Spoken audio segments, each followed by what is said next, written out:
Sejam bem-vindos ao Texas, bitches. PAPO, o Magrelo. PH é o Texas. Neves e Betim, Texas. Santa Luzia, Texas. Contagem é o motherfucking Texas. Você acabou de ouvir um trecho da música Texas, do MC Papo, que fez sucesso na região metropolitana de Belo Horizonte em 2014, descrevendo hábitos e práticas dos moradores das periferias dessas cidades. Ela foi a trilha escolhida para embalar os créditos iniciais do novo trabalho da produtora Filmes de Plástico, daqui de Contagem, onde por acaso também fica a redação do jornal O Tempo.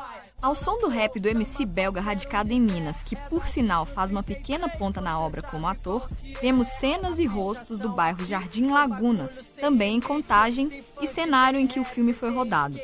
Depois do premiado Temporada, de André Novaes de Oliveira, que estreou em janeiro e meses depois entrou para o catálogo da Netflix, a produtora celebra seus 10 anos de existência com mais um lançamento, o longa No Coração do Mundo. Eu sou Jéssica Almeida. Eu sou Fábio Correia e este é o Tempo Hábil, podcast do jornal O Tempo que toda quinta-feira, a partir das 3 da tarde, traz assuntos relacionados a Minas Gerais ou um olhar mineiro sobre questões mais amplas.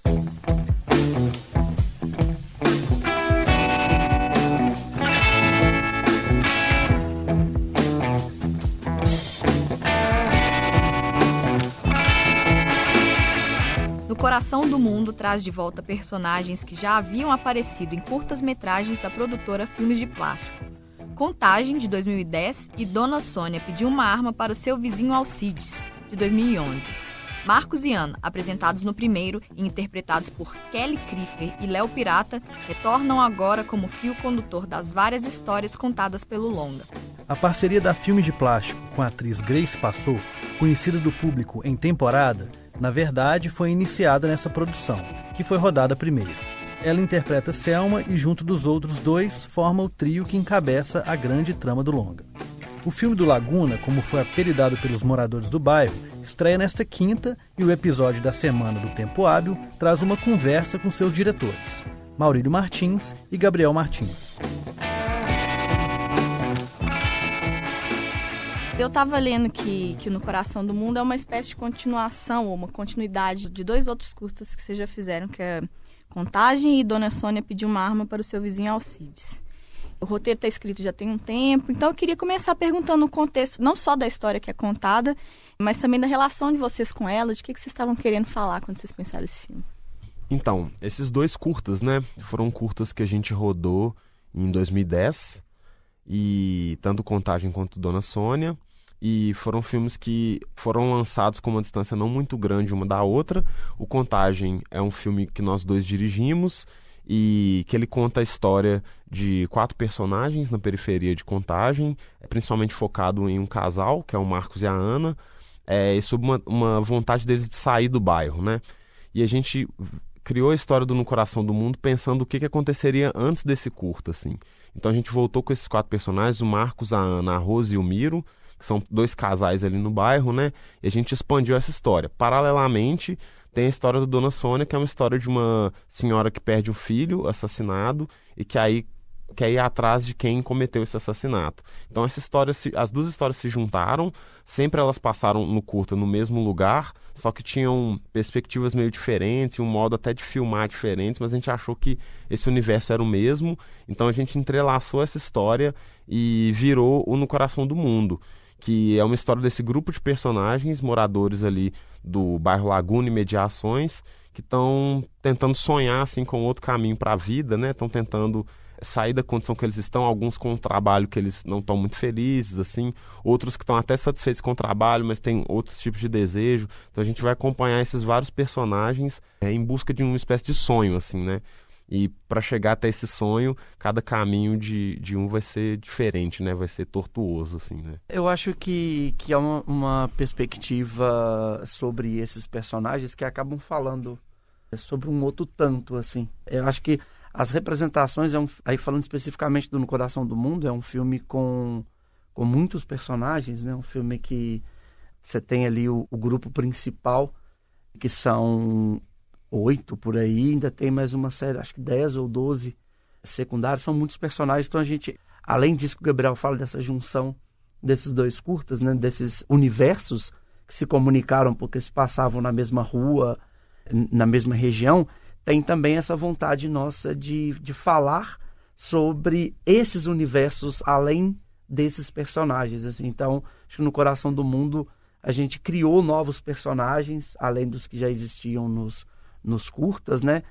Foram agregados outros personagens que eu acho que existiriam naturalmente se tivéssemos tido tempo de fazer outros curtas quando nós rodamos o Dona Sônia e o Contágio. Boa noite, Laguna! Você chega na praça, mata o cara errado.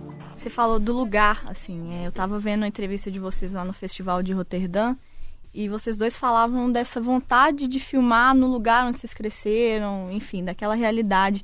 Então, como que Contagem, a cidade de Contagem, os bairros de Laguna, Milanesa, onde vocês se criaram, se inserem nessa vontade de fazer cinema?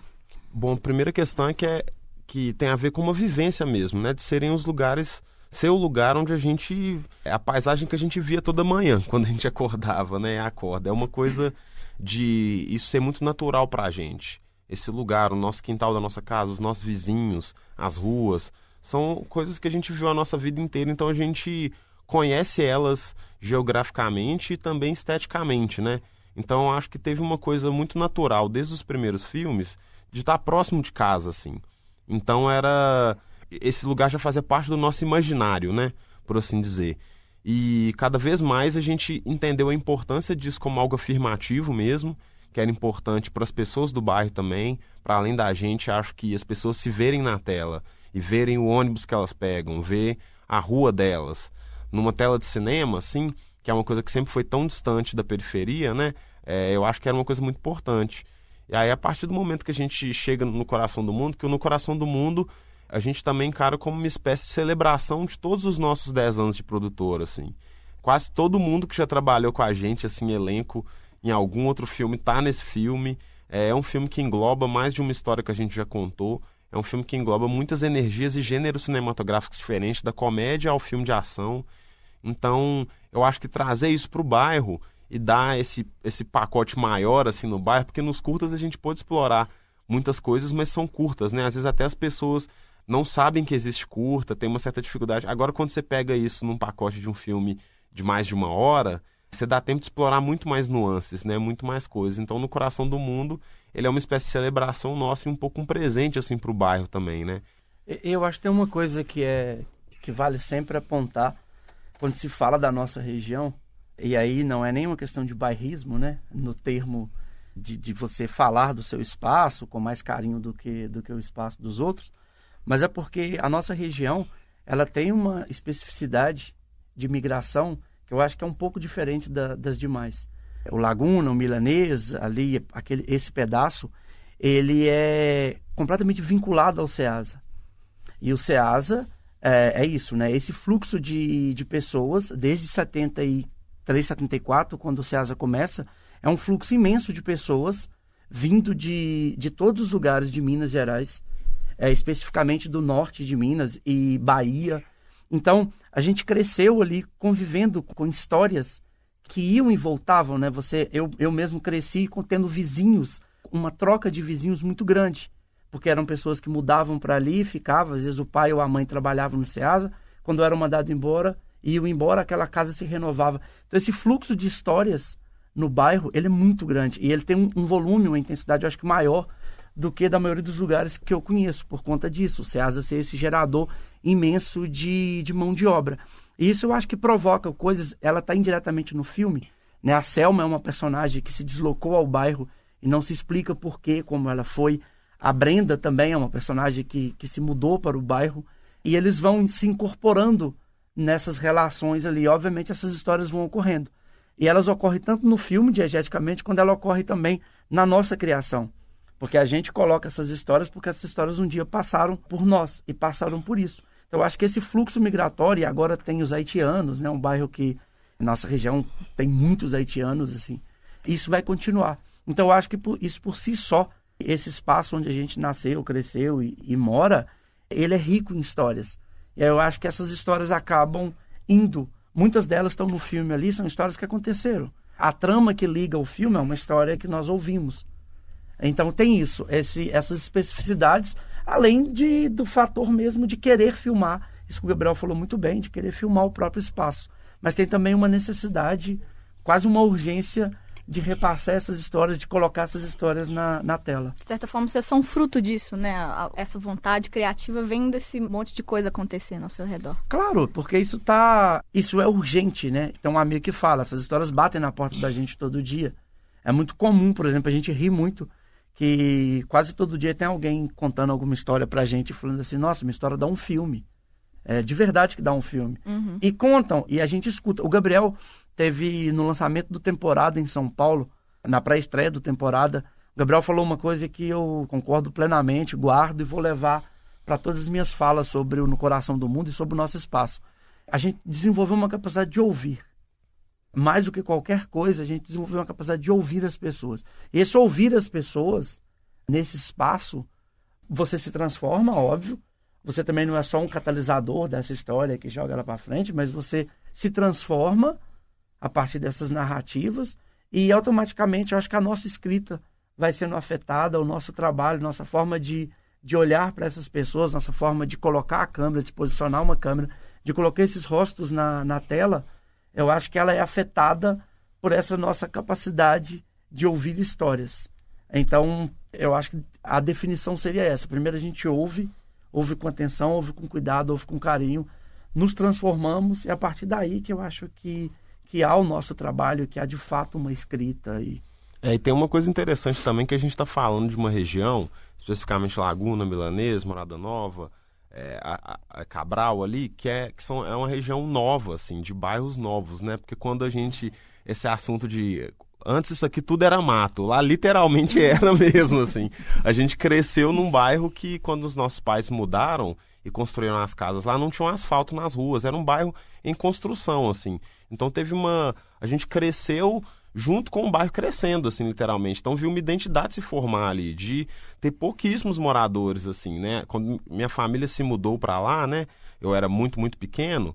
Era realmente, assim, poucas casas na rua, a rua não tinha asfalto, eram lotes vagos. Então, eu acho que esse processo de ver o bairro se construindo e, ao mesmo tempo, eu e o Maurílio como frutos disso e a gente também construindo uma identidade visual para aquele bairro, se diz respeito a isso, que não é um bairro que tem, igual Santa Teresa, por exemplo, que é um bairro muito antigo, né? E que tem uma história, assim, de moradores e contaram essa história desse bairro de várias formas. A gente, na verdade, se vê um pouco como os contadores de história desse bairro, que é muito novo, mas que tem muitas coisas especiais, né? Todo lugar tem uma história especial e acho que talvez precisa vir alguém de lá para poder contar essa história para o mundo, né? Porque hoje tem muita gente que conhece Contagem, sem nunca ter pisado em Contagem. Na verdade, conhece Contagem como sendo o nosso bairro, assim, né? Porque conheceu pelos filmes, mesmo sem ter pisado aqui. Eu acho isso muito legal também, né? Tem a ver com isso o fato de vocês trazerem pessoas do bairro para fazerem os filmes como atores também. E queria que vocês falassem um pouco sobre a dinâmica de dirigir, enfim, de produzir filmes com pessoas que podem até se tornar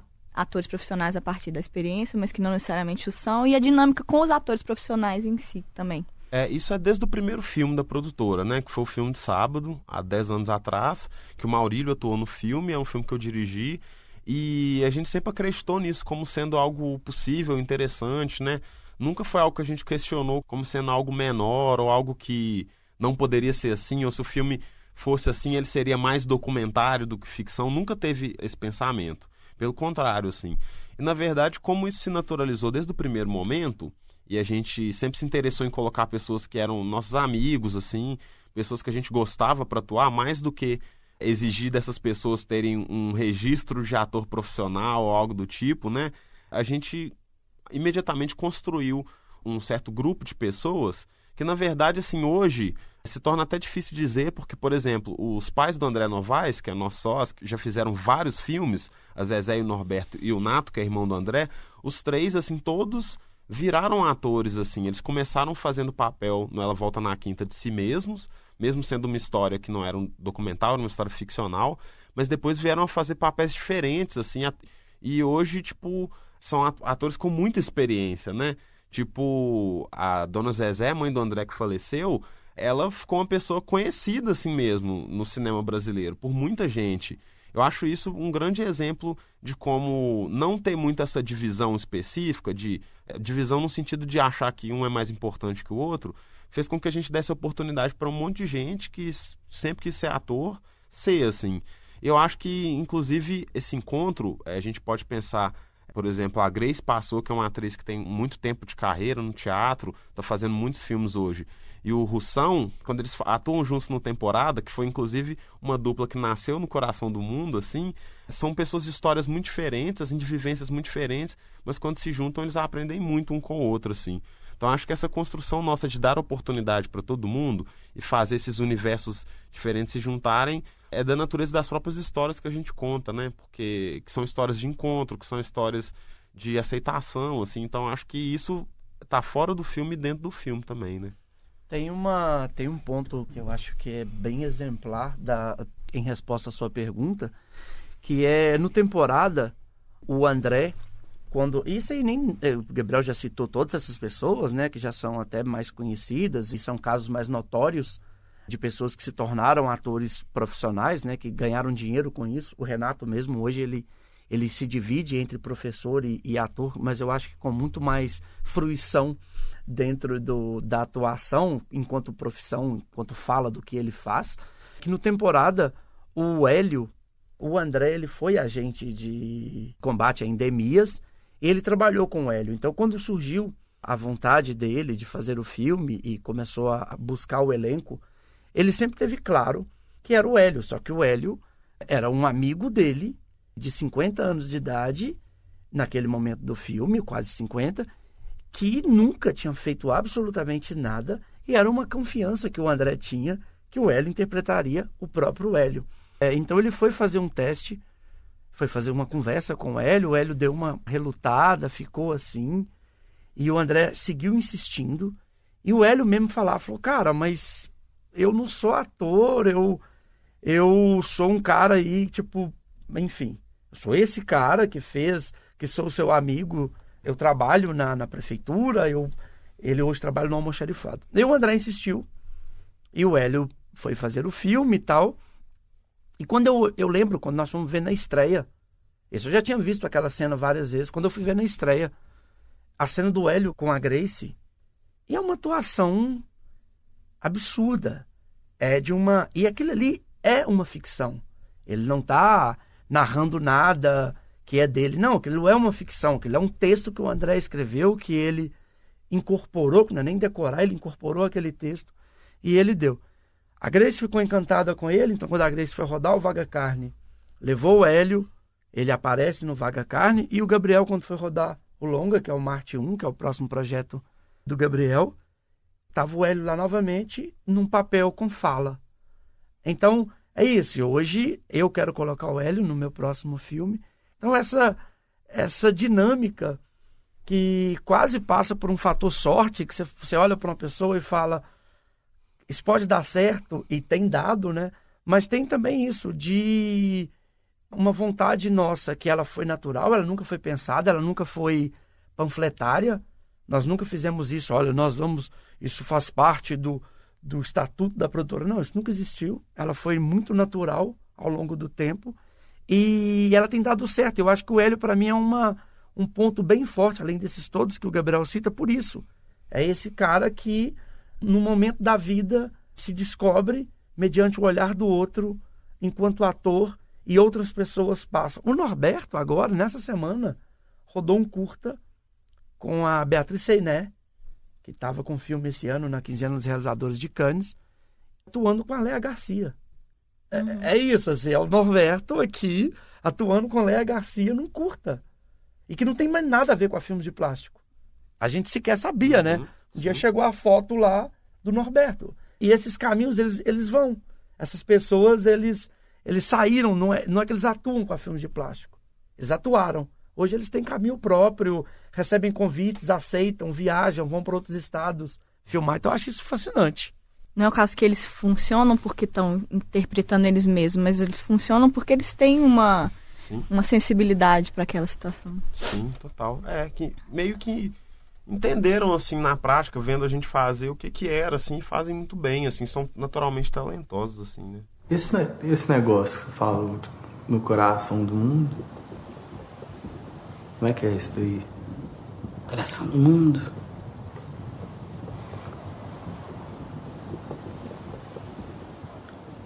É o próximo lugar. É pra onde a gente quer ir. Melhor, muito melhor. Vocês mencionaram a Grace, eu tava vendo uma entrevista dela, ela elogiou os roteiros da Filmes de Plástico, falou que tem papéis femininos muito fortes, que ela não necessariamente encontra em outros roteiros. Eu queria que vocês me falassem um pouco sobre o que conectou entre o trabalho de vocês e o trabalho dela, o que tem feito essa parceria funcionar. A gente sempre fala muito que sempre pareceu óbvio, assim, a gente já conhece a Grace há muito tempo enquanto espectadores, né, das peças dela e tal, mas pessoalmente a gente foi se conhecer já para poder trabalhar no Coração do Mundo, porque o No Coração do Mundo foi gravado antes do Temporada. A Temporada foi lançado primeiro, né, mas o Coração do Mundo foi gravado um ano antes. E, não sei, eu acho que tem primeiro, assim, uma admiração muito grande pelo talento absurdo da Grace, né, que nem precisa ficar aqui falando sobre isso, porque é notório para todo mundo, assim, né? É meio óbvio. Mas um certo jeito dela, assim, um certo humor, um jeito dela ser, que casa muito, assim, com o nosso jeito também. Eu acho que até em termos de história de vida, assim, acho que o jeito da Grace, assim, combina muito com a gente. E quando a gente começou a pensar quem chamar para No Coração do Mundo, o Adilson Marcelino lembrou a gente da Grace, lembrou de uma pessoa que a gente já conhecia, mas simplesmente fez essa ponta, que às vezes a gente não consegue fazer esse clique de, nossa, por que vocês não estão trabalhando juntos? Porque parecia meio óbvio, assim. E a Grace chega no projeto para trazer uma outra dimensão para o personagem, que eu acho que o personagem da Selma é um personagem único, assim, para mim mesmo, assim, em filmes, né? Eu não lembro de ver um personagem como aquele. A Grace traz uma coisa muito específica que é dela, de um jeito de falar, e também por ser uma pessoa que escreve, né?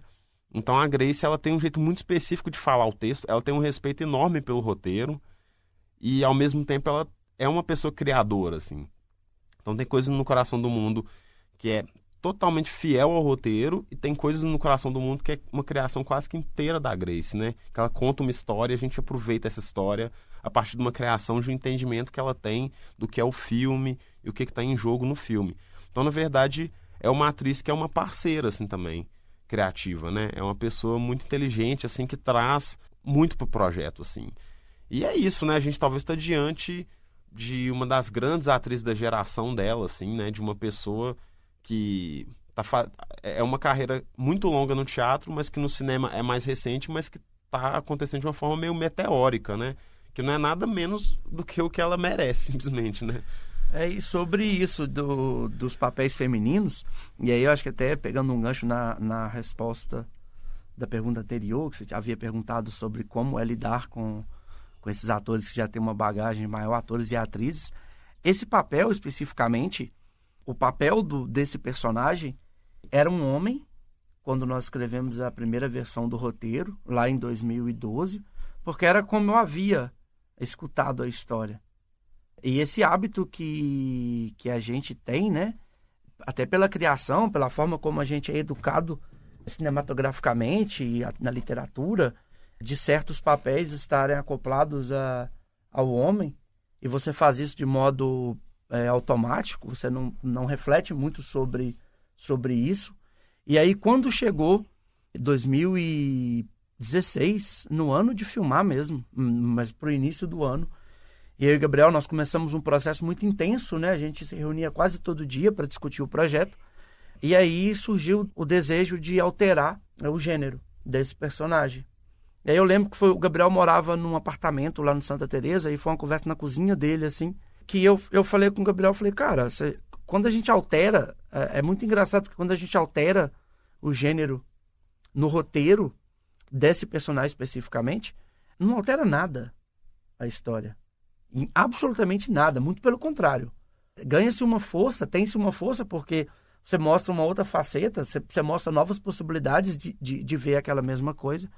Aí que surge a Selma, ela surge nesse contexto e melhora muito mais a nossa relação com o personagem. E aí, quando veio a Grace, para essa personagem, isso, né, quando o Adilson indica, que foi uma coisa até assustadora, porque a gente não ter pensado ainda, e a Grace incorpora essa personagem. Eu lembro, a gente no primeiro ou segundo dia, filmando, nós olhamos assim, era inacreditável que a gente não tivesse pensado nisso desde o início. É o que eu acho mais surreal nesse processo de escrita, dessa escrita machista, né, que a gente é criado nela.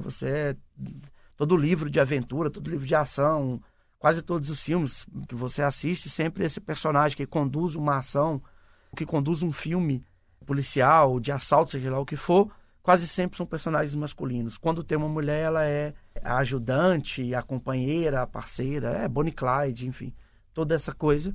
E como que a Grace pega essa personagem, o movimento que a gente tinha feito, ela expande muito mais.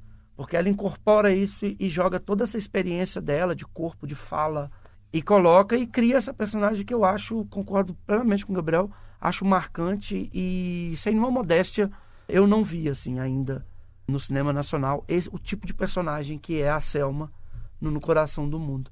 Então, eu acho que uma resposta é um pouco disso, assim.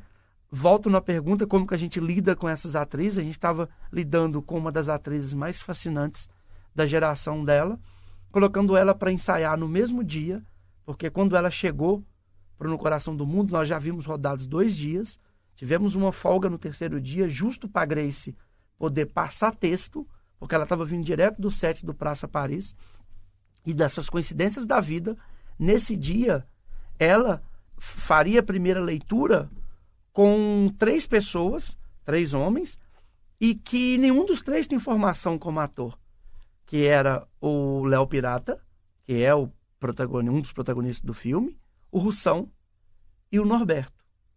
Então eram 3, e ela chegou ali, não deu carteirada, não chegou nada, sentou, foi lá no Laguna mesmo, foi incrível, emocionante, e foi tão emocionante e tão generoso da parte dela, e tão integrado com os outros, que o André olhou para aquela ação, ela com o Russão, e decidiu naquele momento que seria ela e o Russão a dupla a fazer o temporada. Então tem isso. Eu acho que eu falei que eu ia voltar para responder, porque diz muito sobre processo, diz muito sobre a nossa escrita. A gente tem refletido quase sempre nas discussões, a gente discute muito internamente os nossos roteiros, muito mesmo. Os 4 são muito opinativos sobre o processo. A gente discute sobre a feitura do filme.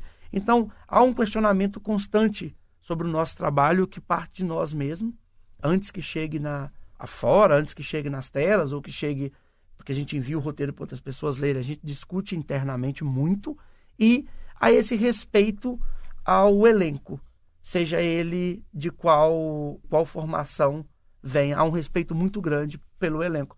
Eu acho que isso acaba sobressaindo no filme. Nunca enfia a mão por debaixo de nada, porque pode ter escorpião. Já apareceu algum escorpião? Com certeza. Daqui a pouco você vai conhecer os moradores e tal. Aí fica E o Temporada, ele entrou há alguns meses pro catálogo da Netflix. A gente sabe que pro cinema independente a distribuição é um gargalo. Então eu queria que vocês falassem um pouco sobre que tipo de consequências tem trazido para vocês, como que tem sido, enfim, como que isso está afetando o trabalho. Tem uma coisa que ela é muito direta e simples e pode parecer, pra gente é muito raro, para o lugar de onde a gente vem, do tamanho da nossa produtora, que é um longa-metragem, ele tem um acesso muito fácil, entre aspas, para as pessoas. Que hoje em dia todo mundo sabe o que é Netflix, ou muita gente sabe o que é Netflix. Então, às vezes, tem muita gente que não conhece o nosso trabalho, mas só de você falar, tem esse filme na Netflix, já desperta um certo interesse, assim, das pessoas, né? Que isso simplesmente diz de uma demanda real que existe por pessoas verem filmes como os que a gente faz, mas às vezes por não ter acesso a essa informação, ou não ter acesso a essas plataformas, que muitas vezes, tô com um filme lá no NetNow, que às vezes não é todo mundo que sabe o que é, né? O Netflix, como é uma coisa que as pessoas sabem mais o que é, eu acho que tem uma resposta muito direta de poder acessar a isso. E se eu vejo assim, por conversas com pessoas na rua, até Uber que eu tô pegando, que a pessoa puxa um papo e fala, você faz cinema? Você tem uma produtora de cinema? Sério?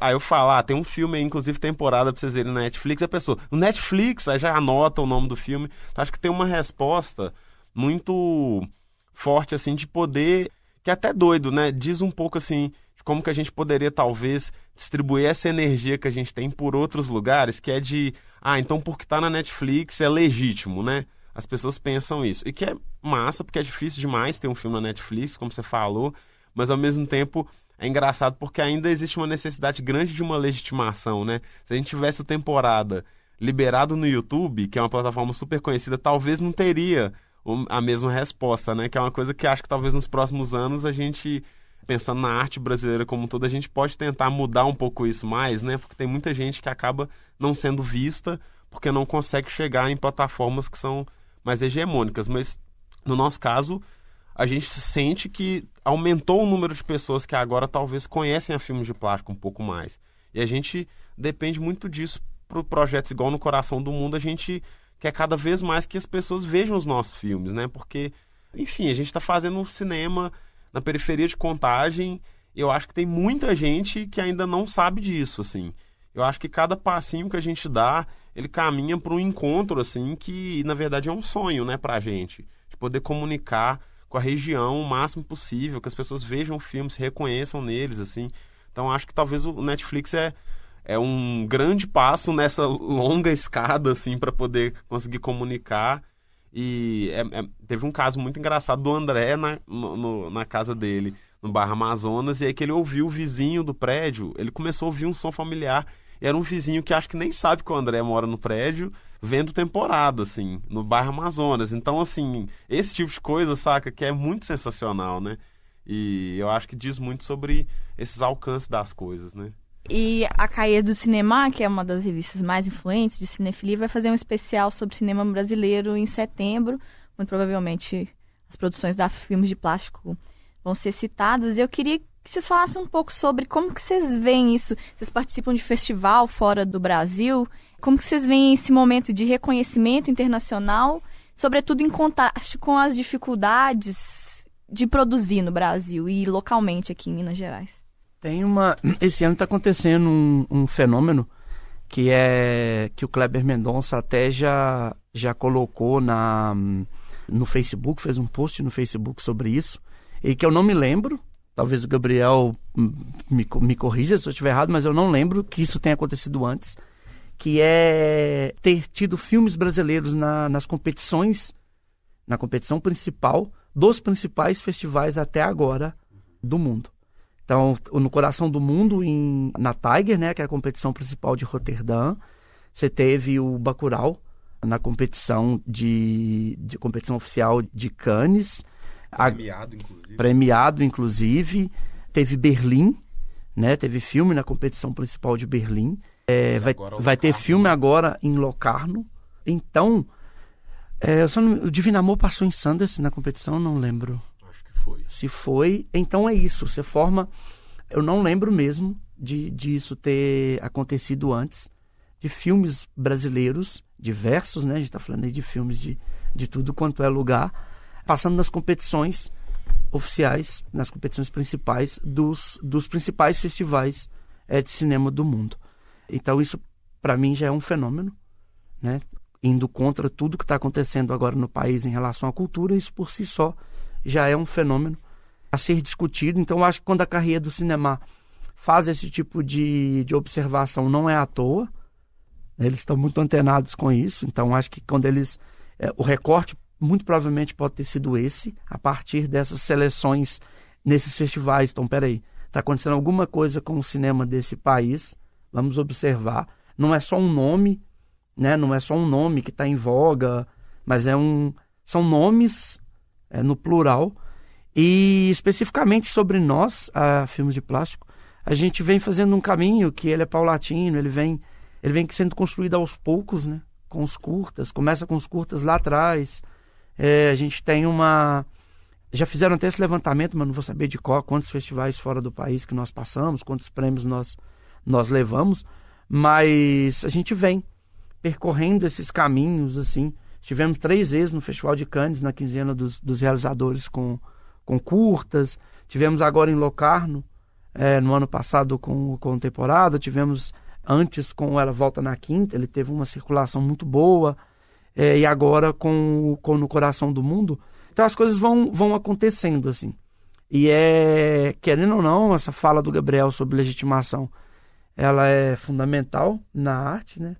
Você não tem como, você precisa de uma certa, não é legitimação, mas você precisa de um reconhecimento que ele acontece com o tipo de cinema que a gente faz a partir de festivais. Então, pra gente sempre foi muito celebrado essa ideia dos filmes serem selecionados, porque a gente sabia que a cada seleção novos olhares ou novas pessoas olhariam para os nossos filmes, até às vezes com novas perspectivas. E aí alguém que escreve essa crítica espalha, e aí o outro já demonstra interesse. E principalmente no caso de ser uma produtora, né?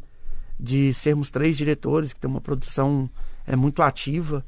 A gente nunca ficou um ano sem circular com um filme. Então isso pra gente é muito, muito importante.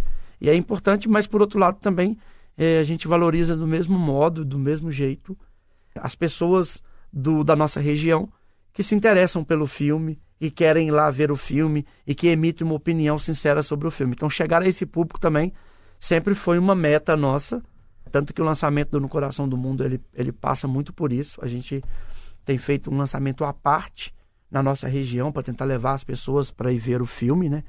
Então é isso, acho que essa validação dos festivais ela é importante sim, eu não vou ser hipócrita de forma alguma. A gente comemora sim quando os filmes são selecionados, a gente fica muito feliz. A gente não faz filme para isso, mas isso é muito importante para os filmes. A gente não faz filme para ganhar prêmio, mas os prêmios são importantes sim, e importante não para o filme em si, são importantes principalmente para o que vem depois, para os novos trabalhos. Por exemplo, o André hoje é um cineasta muito reconhecido. O André hoje consegue chegar em qualquer lugar do mundo e as pessoas sabem quem é o André. E isso tudo é fruto da trajetória brilhante dos curtas e dos longas dele.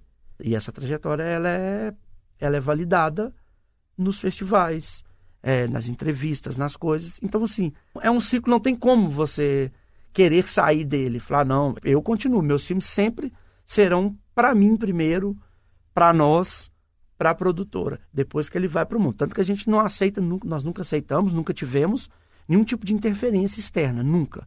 Até hoje nós podemos falar, em 10 anos de produtora, nenhum dos nossos filmes teve o menor tipo de interferência externa. É um filme nosso. Quando ele vai para o mundo, ele vai um filme nosso. Mas é importante sim, e é maravilhoso sim, que esses filmes encontrem esses caminhos, que encontrem esses festivais, que encontrem essas pessoas pelo mundo. Sim. Eu acho com certeza, porque a gente não quer fazer nenhum filme pra gente engavetar, né? A gente quer fazer os filmes para eles serem vistos. E você fala um pouco dessa questão das dificuldades, eu vou pegar um gancho.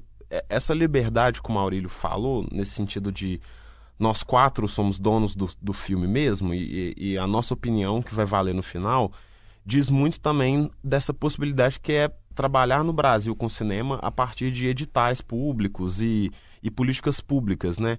Porque se a gente tivesse dependência, se a gente tivesse tido sempre dependência de alguma figura externa, primeiro que já seria um grande problema porque a gente não está no eixo Rio-São Paulo, né? Se a gente pensar que, por exemplo, um investimento muito grande privado, né, de produção de séries, HBO, agora a Amazon que está chegando no Brasil, Netflix mesmo, várias dessas produções estão concentradas no Rio e São Paulo, né? Então a gente que já está fora um pouco desse eixo já teria um problema, né? E também acho que a própria natureza das nossas ideias e nossas escolhas, a partir do momento que a gente trabalha com um dinheiro público, que ele é um projeto que tem muita responsabilidade, porque obviamente é dinheiro público, tem prestação de contas, mas eles nos dá uma liberdade de trabalhar o roteiro com muita personalidade. Então eu acho que esses investimentos públicos, que são muito importantes e que agora estão sob ameaça, né? Não só sobre a ameaça de existirem, mas sobre a ameaça também nesse momento de ter um certo tipo de controle criativo, uma certa ideia de filtro, né, que existe para os projetos, que ela é muito complicada, porque ela tende a eliminar uma diversidade de projetos, né?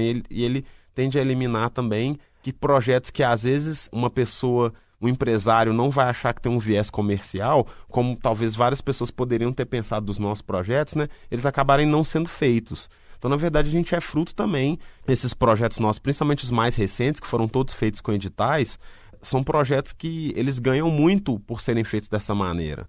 Por mais que seja muito difícil fazer também, mas ele nos dá uma possibilidade de, inclusive, lutar por coisas que são importantes publicamente, né? Porque eu acho que os nossos filmes, eles têm um retorno, assim, para a sociedade, eu acho. Que a gente está falando de uma região carente, assim, a gente está falando de pessoas que não são ouvidas no cotidiano, assim, a gente está usando o cinema como essa ferramenta, assim. Então tem uma importância esse tipo de filme. E a gente só conseguiu fazer eles sendo fiel, né, à nossa forma de fazer por causa disso. Então acho que essa questão que você colocou das dificuldades de fazer está um pouco nisso, assim, porque existe uma dependência grande, assim, ainda de que existam os editais, que os editais não atrasem, porque a gente depende disso para trabalhar. A gente é uma produtora ancorada ainda, né, com 10 anos de produção, a gente ainda... existe essa dependência, né, nesse momento ainda. Por mais que é isso, já estamos com filme na Netflix e tal, mas é um pouco o mecanismo que gere o cinema brasileiro, assim, hoje, né? Então, para a gente, essa questão de sempre ter certas incertezas, né, de acordo com os movimentos políticos, assim, que andam, cria um certo desconforto para a gente, porque a gente tem muita ideia, né? Como o Maurício falou, nós somos uma produtora de 3 diretores e que a gente escreve muito, assim, a gente é muito prolífico. E, ao mesmo tempo, essas ideias a gente quer dar vazão a elas da melhor forma possível, né? A gente vai filmar do jeito que der para filmar sempre, mas a gente tem demandas e a gente tem responsabilidade também, né? De fazer os projetos de uma certa forma. Então, acho que as dificuldades passam por isso, assim, um pouco.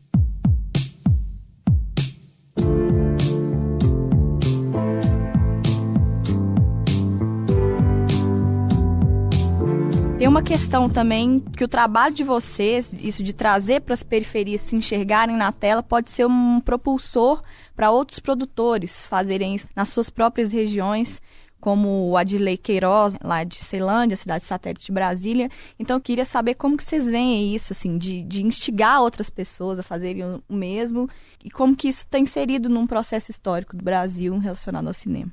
A gente sempre teve um retorno muito interessante, assim, desde um bom tempo, que principalmente no que diz respeito à linguagem, assim, que eu acho que existe mais do que só sermos representantes da periferia, que somos, mas especificamente quais eram esses filmes, né? E como esses filmes estavam, do que esses filmes estavam falando, como esses filmes estavam falando. Então acho que abriu, assim, caminhos para poder se pensar esse lugar a partir de outras estéticas, né? A partir de outros tempos, a partir de outras formas de dizer. Então, nisso, me parece óbvio, assim, que a gente sempre teve um retorno, assim, de pessoas que se espelhavam na gente, e acho que tem gerações novas, assim, principalmente bem recentemente, começando a produzir agora em BH ou em outros lugares que isso não é nenhuma especulação minha, já falaram pra gente, assim, na Brasília que o Temporada ganhou, no ano passado, no Festival de Brasília, o Vinícius Silva, né, que é um cineasta periférico de São Paulo, ele falou com a gente, assim, ele agradeceu publicamente e falou publicamente lá em Brasília que agradecia muito ao André e a gente, porque a gente propiciou a ele a poder ter um trabalho no cinema, assim. Então existem essas inspirações, aí citei o Vinícius Silva, eu poderia citar os irmãos Carvalho também no Rio, que são cineastas que produzem cinema pensando um pouco, e no caso deles é um exercício ainda mais difícil, que é repensar o imaginário periférico carioca, né? Que no nosso caso a gente estava trabalhando num terreno que não tinha tido filmes aqui. No caso dele, já foi muito filmado e em geral, por um olhar bastante de elite, né? Então, no caso, eles ainda têm que lutar com outro lugar, que é reconstruir o imaginário a partir de dentro ali. Então, eu acho sim que existe uns caminhos que foi citado o Adirley, né? Isso, o Adirley, a gente pode dizer que é da mesma geração que a gente, assim, né? Foi um caminho meio paralelo, né? Mesmo, assim, e que também demonstrou uma possibilidade de olhar diferente, assim, para esse lugar. Então eu acho que existe um grupo que, se a gente for falar da gente, do Adirley, é uma geração que ainda é bem de exceção, né? São poucos cineastas, assim, que conseguiram ter uma expressão, passar em festivais que são periféricos, são poucos, mas eu acho que a cada momento eu sinto que esse caminho está abrindo um pouco mais, assim. Que aí, naturalmente, isso também se cruza com o cinema negro, né? Em vários sentidos. Então, eu sinto que agora, bem recentemente, existe um movimento, assim, que eu vejo mais pessoas que estão passando mais filmes, assim, fora e circulando um pouco mais. A gente pode falar do Marco Antônio, de Cordisburgo, que está passando em um monte de festival. Todos os curtas dele estão passando por aí e que também vem um pouco... É uma pessoa que eu acho que viu a gente como referência também, né? Não sei se... Só falando um pouco do Adirley, A gente tem uma relação muito próxima, né? Nós sempre tivemos. E eu dirigi um filme com ele. Foi um projeto para a ESPN. Chama Um Homem que Voa. O Gabriel é o montador, o André foi assistente de direção, o Thiago produziu. Foi feito pela Bananeira. Foi produzido pela Bananeira, lá do Rio, né? Pela Vânia Catani. E foi meu primeiro trabalho com o Adirley. Depois disso, eu fiz parte de uma parte do Era Uma Vez Brasília. Era um projeto meu e dele no início, mas depois, por conta de... Enfim, eu tive que voltar para a Dinamarca. Quando eu estava morando lá com meu filho, eu tive que voltar para a Dinamarca e acabei não podendo estar no restante do projeto. Então, eu apareço nos créditos como co-diretor da primeira fase, porque foi um filme feito em fases. Então, essa relação com o Adirley, ela sempre existiu e ela veio justamente por isso. Assim, quando ele viu Contagem em Brasília, foi imediato, assim como a gente viu o Rap Um Canto da Ceilândia e o Dias de Greve. Foi uma identificação, ela sempre existiu, né, de ambos os lados. E é isso que o Gabriel falou, existem outras pessoas, eu acho que aqui mesmo em Minas, aqui em Contagem, vem surgindo desses novos cineastas, das novas cineastas que estão surgindo e que já olha pra gente com o olhar talvez que a gente olhava lá atrás para cineastas que estavam em ascensão na época e que nos inspiraram, obviamente, né? Nos inspiraram muito. O Adirley, eu lembro quando eu vi o Dias de Greve, fiquei muito fascinado assim com o curta. Acho dos grandes curtas brasileiros de todos os tempos. E, obviamente, que isso é muito inspirador, né? Porque você vê, aquilo que eu falei na resposta anterior, você vê o trabalho incrível dessa pessoa e vê essa pessoa sendo reconhecida fora. Então, esse reconhecimento, você fala, poxa, dá para fazer algo parecido. E a gente segue nesse fluxo, eu acho que acaba que pessoas como Vinícius, né, como os irmãos Carvalho, como o próprio Vitinho, que trabalha com a gente, que é um menino lá do Laguna, que viu a gente filmando no Coração do Mundo e resolveu ir para o cinema, fazer curso de cinema e tal, e se empolgou. Assim como ele, existem outros. Existe uma vizinha do Gabriel também, a Vanessa, que foi para o cinema, acaba tendo esse reconhecimento a partir dessas pessoas também, que querem fazer cinema ou que se interessam. Então vai nessas duas esferas.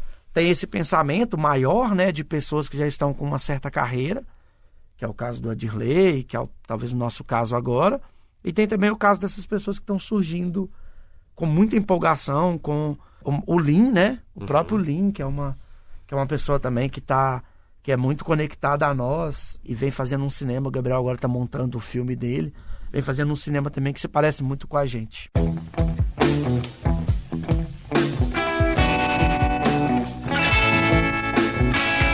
Você ouviu o Tempo Hábil, podcast do jornal O Tempo, que traz toda semana assuntos relacionados a Minas Gerais ou um olhar mineiro sobre alguma questão. Não deixe de conferir também a reportagem sobre o filme escrita pela Natália Oliveira para o Magazine, caderno de cultura do jornal O Tempo.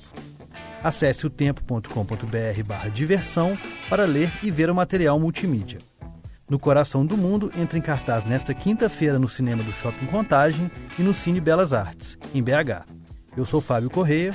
E eu sou Jéssica Almeida. Esse episódio foi produzido por mim e pelo Fábio, e a edição e a mixagem também foram feitas por mim. Nos acompanhe toda quinta a partir das 3 da tarde no seu tocador de podcast favorito. Até a próxima. Tchau.